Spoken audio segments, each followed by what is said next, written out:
Most of my friends grew up with a mommy and a daddy and maybe a couple siblings close by. I grew up as an only child with my mom and her girlfriend. There were lots of other women in my life too. Women that worked with my mom and women that lived with us while they were trying to get back on their feet. Even without my dad around, I was a very happy little kid. My grandmother tells me I almost never cried. I was very happy.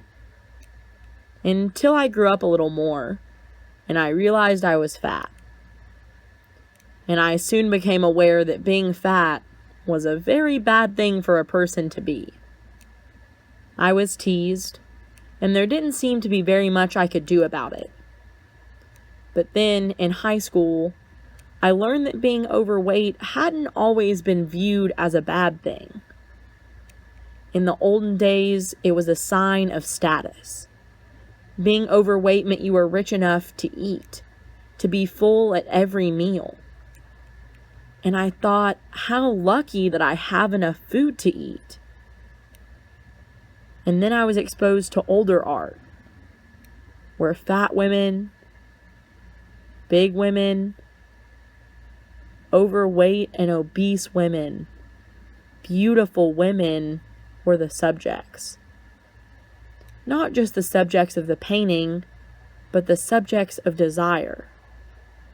And I began to hate my fat body a little less. I thought about all the women I had been around growing up. They had all been taught to hate their bodies. They were always going on diets, complaining about the fit of their clothes, looking distastefully at themselves in the mirror. And I absorbed all those negative images into my fat little body. But all of those women had been wrong. Maybe they just weren't looking at the right images. They hadn't seen the beautiful women in the art, with all their different shapes and sizes. From the female body comes life, comes birth and death,